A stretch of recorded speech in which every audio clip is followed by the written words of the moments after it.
Olá pessoal, É, eu sou um ilustre desconhecido aqui no YouTube. Vou tentar gravar um vídeo falando de uma reflexão, né, que fiz hoje a partir da leitura do livro A Genealogia da Moral, do Nietzsche, né? Muito mais com o intuito de refletir sobre esse fenômeno, né, que acomete o povo brasileiro, boa parte do povo brasileiro, que é o fenômeno dessa teologia da prosperidade. É óbvio, quando a gente se propõe a gravar um vídeo e postar, a gente se expõe, e óbvio, estou aberto aqui a críticas. É apenas uma tentativa de leitura, né, que eu fiz desse livro, uma tentativa de compreensão, e que eu peço também a ajuda, né, de vocês para a gente debater essa leitura, né? E não só fazendo a leitura em si, né? Mas não só compreendendo a leitura em si, mas relacionando com os fenômenos, né, que a gente observa no nosso cotidiano. Eu penso que a filosofia em si, né, e a filosofia de Nietzsche, ela não vai ficar morta na letra, né, morta na página do livro. Ela tem realmente que servir a esses questionamentos que surgem, né, e que nós fazemos. E, claro, são essas inquietações que nos movem, né? Nós que gostamos da filosofia, nós que gostamos do pensamento, né, como uma forma de nos sentirmos mais humanos, né, nos sentirmos mais fortes, inclusive, na medida em que a gente se humaniza, na medida em que a gente promove esse processo de humanização através da aquisição dos conhecimentos, né, que a humanidade produziu, e da reflexão, sobretudo, desses conhecimentos. A gente, penso eu, que a gente vai aprendendo a balizar, né, nossa cabeça para dar algumas respostas para questões que nos afligem, e aí assim a gente vai se reforçando, né?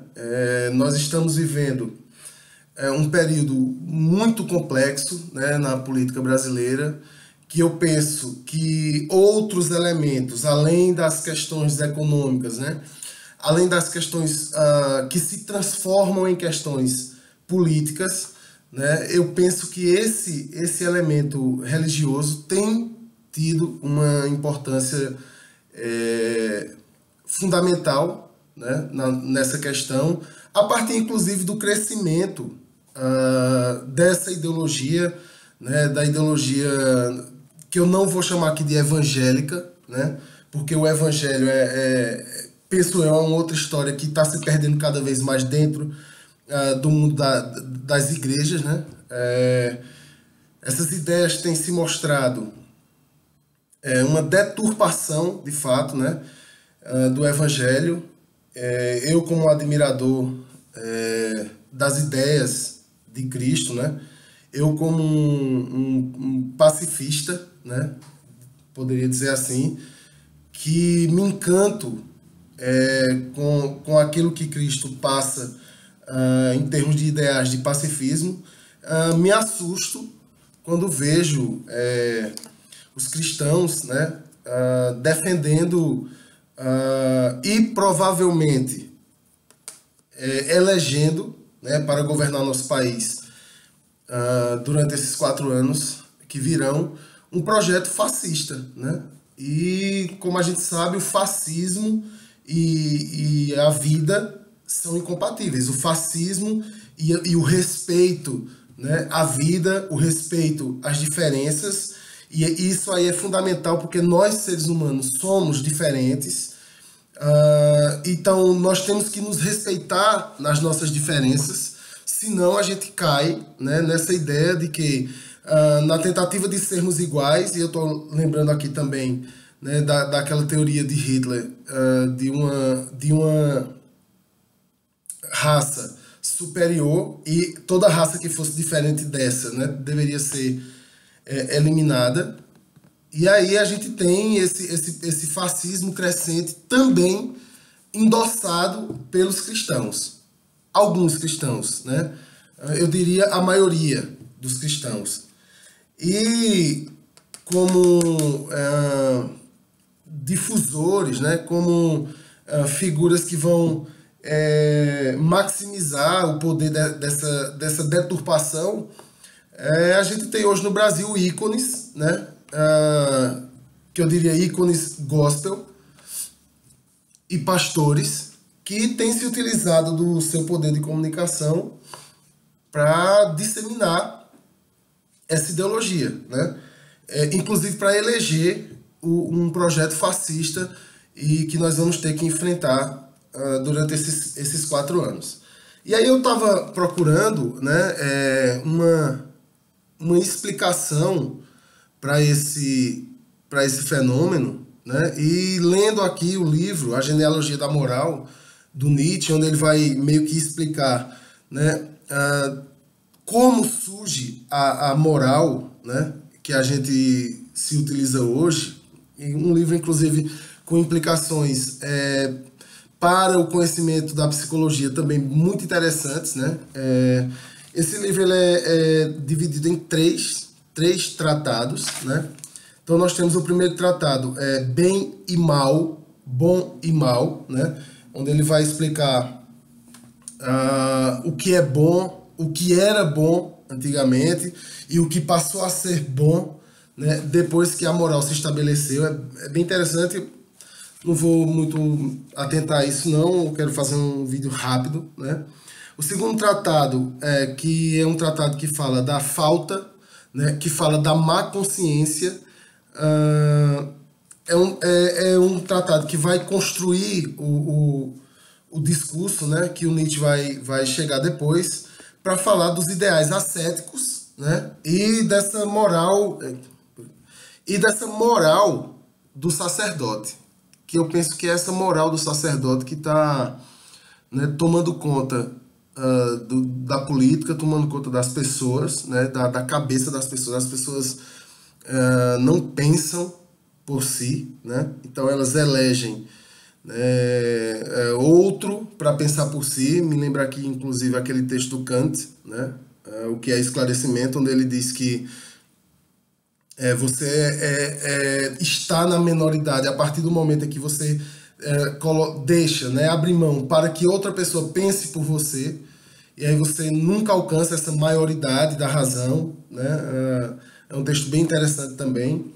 E nesse terceiro tratado, no aforismo 15, né, eu separei aqui cinco trechos desse aforismo, onde eu vi muito assim o Nietzsche descrevendo quem é esse pastor, né?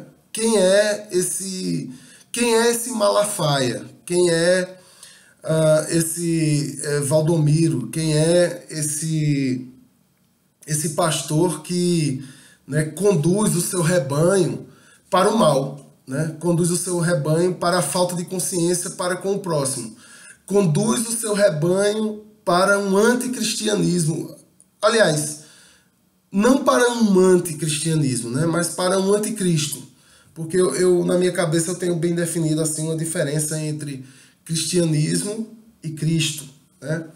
E esse pastor, esse Marco Feliciano, né, essas figuras, esse Edir Macedo, que está criando, né, uma multidão, né? Aliás, uma multidão não, que uma multidão é organizada, uma massa, né, de zumbis, né, no Brasil, e essa massa de zumbis vota, né, pensa, vive de acordo com a interpretação que esses caras dão, né, do evangelho, aí passa essa interpretação para essas figuras aí, e aí essa massa de zumbis começa a literalmente servir como massa de manobra né? E os argumentos são os mais esdrúxulos, né? Eu entendo pouco de Bíblia, mas eu vejo o cristão que passa 90% do tempo se baseando no Antigo Testamento, e aí eu fico meio confuso, né? Se vocês puderem ajudar com isso aí também, vai ser importante. E aí esse aforismo 15 do Tratado 3, né, do livro A Genealogia da Moral, do Friedrich Nietzsche, né, eu encontrei 5 passagens assim que eu acho muito importantes, e é como se fosse uma descrição meio que poética, né? O Nietzsche escreve, eu me atraio muito pelos escritos do Nietzsche, por essa beleza que ele traz, né, na sua forma de escrever, mas também pela crueldade, né, com que ele trata todos os valores que estão postos, né? O Nietzsche, ele não à toa é o filósofo que vai filosofar com o martelo, né?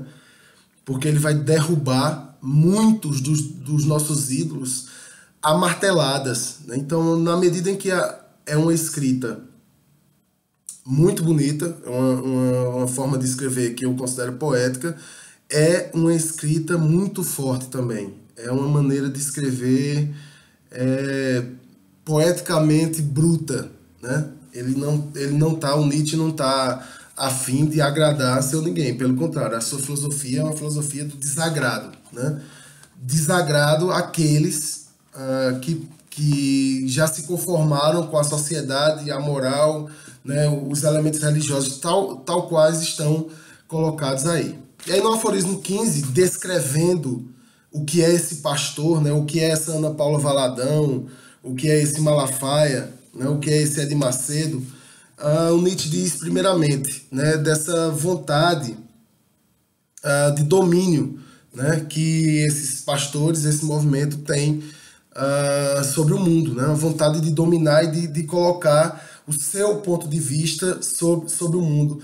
E é bem interessante, porque isso dá, né, a esse movimento um caráter de aculturação. Nada que esteja dentro do espectro daquilo que é julgado correto pelo movimento, né, pelo esse movimento dito evangélico, nada disso serve à vida, né? Tudo isso é morte, tudo isso é demônio, tudo isso é mal. Então eles jogam tudo aquilo que não é aquilo que eles defendem, aquilo que eles acreditam como sendo um caminho de salvação, né? Tudo isso é colocado no espectro do mal, né? Do lado do mal, do lado do demônio. E essa ideia de se criar um inimigo, né, por nome de Satanás, que, né, é aquilo que movimenta, né, a ira desses cristãos, né, porque aquele que apoia fascismo, arma, violência, né, o não diálogo como uma forma de resolução de questões, de diferenças sociais, este é de fato um ser violento, né?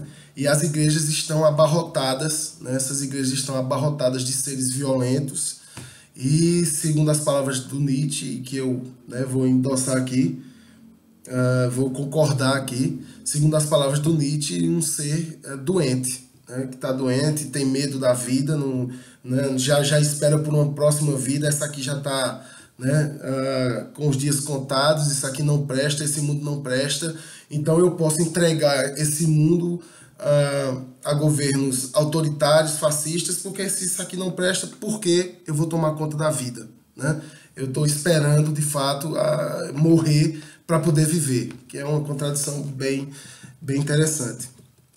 E aí a passagem 1 diz o seguinte: a dominação sobre aqueles que sofrem constitui seu reino. Então o reino desses pastores, o reino desse movimento, né, gospel, do cristianismo e tal, é o reino da dominação, né?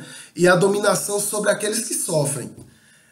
Interessante é que muitas vezes esses não sofrem, né? Mas é necessário criar o sofrimento para poder dominar. Então, muitas vezes você chega sadio à igreja. Você vai sadio à igreja. Você vai à igreja na tentativa de, talvez até só de apenas agradecer, né? Mas entrar num templo desse é entrar no templo da doença. Você vai adoecer, você vai começar a ver em você problemas que você não tem, né? Mas que esses problemas são criados nesse ambiente justamente para lhe pegar, para lhe capturar, captura sua subjetividade, e a partir daí você está escravo, né, de uma vida cheia de doença, de problema, de questões existenciais que só o pastor, que só o lobo pode resolver, né? E aí o Nietzsche continua no seu texto. É a ela que o remete seu instinto. Nela possui sua arte mais específica, sua arte consumada, seu gênero de felicidade. É preciso que ele também seja doente, fundamentalmente aparentado dos doentes e deserdados, para poder entender-se com eles. Então, esse primeiro momento aqui é só para a gente saber, né? E aí você liga a sua televisão, né, nesses canais, e hoje a comunicação também já está completamente dominada, né, por esses ideais ascéticos ou né, por essa moral do sacerdote. Você liga seu rádio no carro, você não consegue mais ouvir uma música, você só vai ouvir, né, esses discursos de igreja. Tá tudo tomado, né, televisão, rádio, a mídia toda tomada por isso. E aí a gente vê que é necessário criar doença em você para poder te dominar, porque você é dominado pelo medo, né? O medo do adoecimento. Mas esses próprios pastores são doentes, né? Esses próprios sacerdotes são doentes. E aí eles disseminam essa doença, né, para poder dominar essa massa, essa população. No segundo momento, né, o Nietzsche diz: deve defender seu rebanho. Contra quem? Contra quem esse rebanho deve ser defendido, né? Eu tenho saudade de quando esse rebanho era defendido contra o demônio, né? Contra o Satanás ou contra os espíritos que, né, que encarnavam ali naquelas pessoas que estavam doentes, e os espíritos encarnavam neles ali, e eles tinham, né, os pastores salvavam, tiravam os espíritos, tiravam o mal dessas pessoas. Mas hoje essa defesa desse rebanho é feita contra todo aquele que pensa diferente, inclusive politicamente, desses pastores, né? E aí cria-se, além da doença, criou-se agora um outro elemento chamado comunismo, né? Penso eu, posso estar enganado, né, que o comunismo, com a queda do muro, né, o comunismo como vamos dizer assim, uma ameaça efetiva, né, ele cai junto com o muro de Berlim. Posso estar errado, né?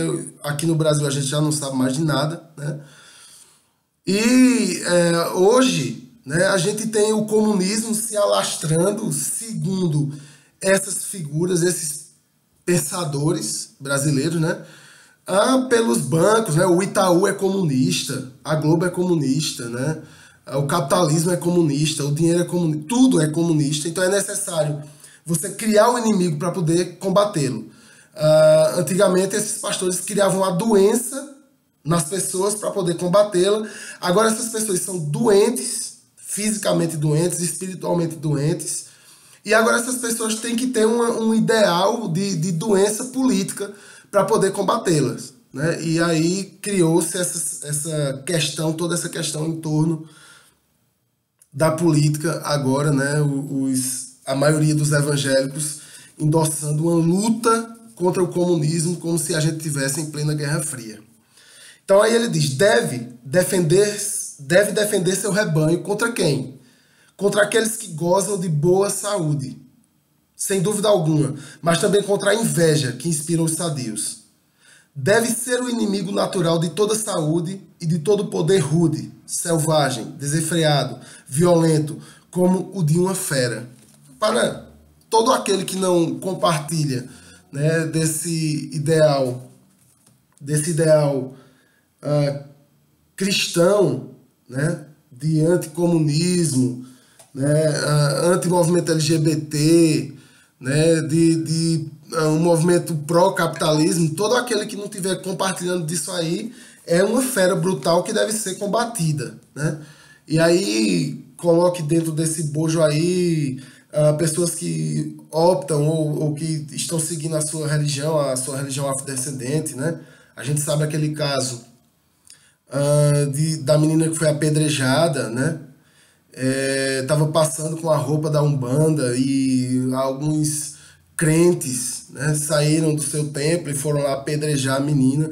Eu fico até imaginando Jesus descendo nesse momento, né, e tendo que repetir para o seu fã-clube, né, que atirasse a primeira pedra aquele que não tem pecado, né? E aí seria uma cena bem interessante, né? Pena que ele não desce. Ou não sobe, sei lá. O trecho 3 diz assim: não se furtará de mover guerra aos animais predadores. Animais predadores aqui, todo aquele que não pensa igual a eles, né? Uma guerra de astúcia, uma guerra de espírito, né? A guerra espiritual. Então é o espírito do mal que está tentando, né, tomar conta da política, né? Essa ideia deslocada, né, das relações políticas, sociais, materiais, para uma guerra espiritual. Toda guerra é espiritual, né? Esse mundo aqui, isso aqui não existe, né? É uma guerra espiritual. Mas que de violência, é óbvio, para isso terá necessidade, no momento, fingir-se também como um novo animal predador. Então, não é à toa que a gente vê, né, esses pastores vociferando, latindo, né, babando de ódio contra tudo aquilo que eles acreditam ser seus inimigos, né? O trecho 4 diz o seguinte, né? Resolvido a semear nesse terreno o sofrimento. Então o pastor é o semeador de sofrimento para poder colher, né, poder político, dinheiro, né? E todas as coisas que a gente tem visto aí esses pastores escolhendo, né? O conflito, a contradição com relação a si mesmo em toda parte e, não estando seguro de sua arte, apoderar-se de repente daqueles que sofrem. Então são aqueles indivíduos que talvez nem sofriam quando chegaram ali, né? Mas que passam a sofrer. Então eu tenho que me apoderar dessa massa, né, que sofre, porque é com essa massa que sofre que eu vou conduzir o meu projeto de poder, né? Leva consigo ungüentos e bálsamo, sem dúvida alguma, mas necessita ferir para ser médico. Olha que coisa interessante, né? O pastor, o sacerdote, necessita ferir para ser médico.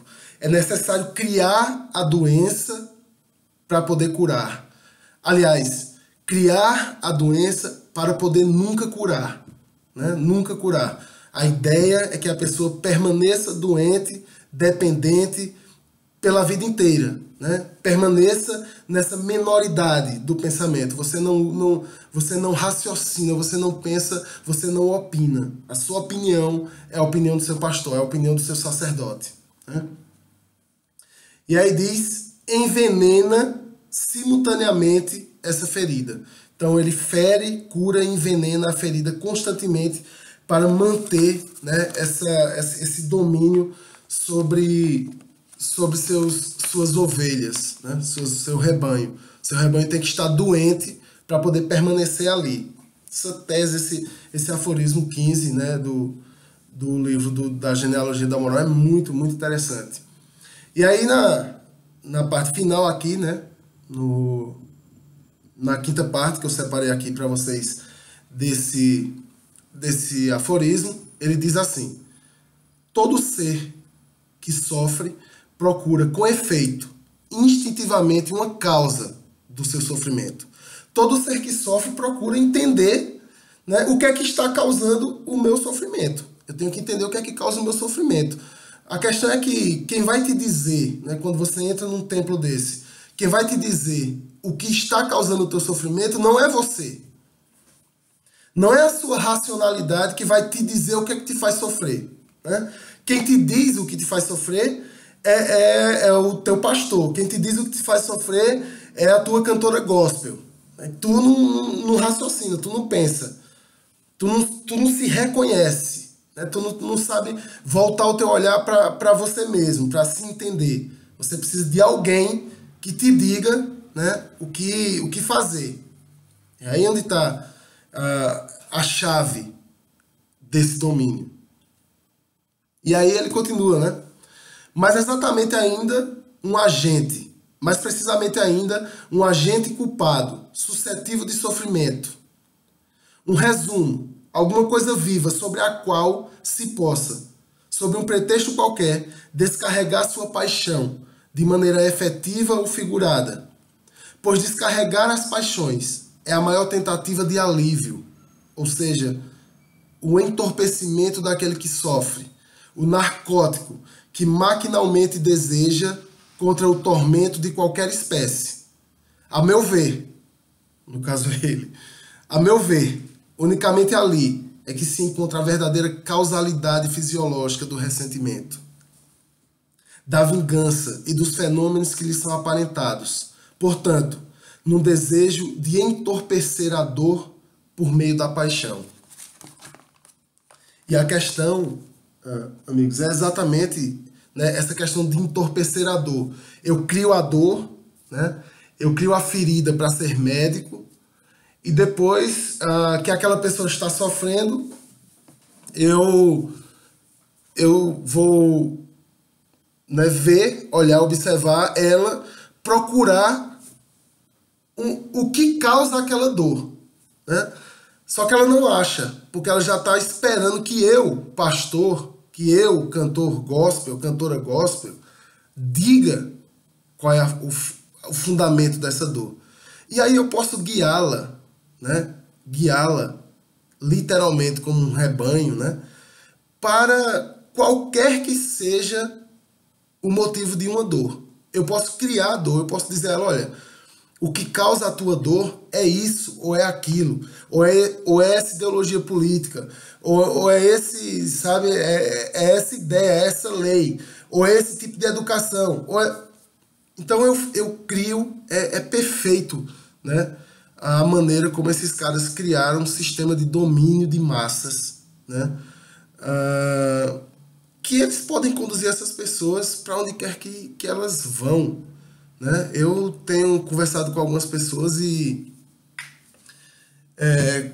as pessoas têm me dito assim, como é difícil dentro das igrejas as pessoas terem uma opção de voto, por exemplo. As pessoas ficam perguntando, os fiéis, os pastores, né? Ficam perguntando a essas pessoas em quem elas vão votar insistentemente, porque tem que fechar aquele grupo, tem que ser aquele pensamento único, né? E a gente sabe que pensamento único, né, que essas questões desembocaram na história em genocídio, em violência, né? Seja ela de direita ou de esquerda, né? Foi muita morte, muito genocídio, muita fome, muita violência a partir de ideologias como essa, né? Que tentam fazer as pessoas serem guiadas por um pensamento único, né? E isso tem realmente preocupado, me preocupado e preocupado muitos dos meus colegas professores, muita gente inteligente, né? Pensadores livres que eu conheço ou que me influenciam também, né? Que eu leio ou que eu vejo falar na internet, os rumos que o nosso país vai ter a partir dessa eleição. Eu estou aqui falando apenas um aspecto, né? Um aspecto de um complexo que pode explicar os fenômenos que nós estamos vivendo, os fenômenos políticos e sociais que nós estamos vivendo nesses tempos, né? Eu peguei apenas um ponto, que é esse elemento religioso, para tentar explicar, ou para criar mais dúvida ainda, né? Ou para talvez vocês me ajudarem, e talvez ninguém nem veja esse vídeo, eu vou publicar, mas talvez ninguém nem veja, né? E quem sabe um dia vejam, e enfim. É muito preocupante, né? A gente viver num país que existe a tendência de criação de uma massa uniforme, né, de pensamento. Isso é o absurdo da religião sendo utilizada como um grilhão, né? Como uma coleira.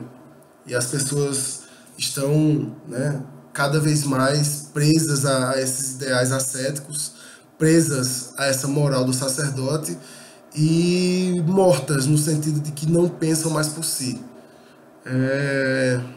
Obrigado pela atenção, né? Espero que talvez eu vou publicar esse vídeo mais na esperança de aprender com os comentários de vocês, se não vierem carregados de ódio, né? Mas com interesse de aprender, eu sou um aprendiz, né?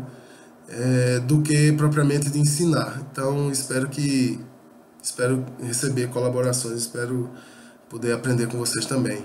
Um beijo, um abraço e até mais.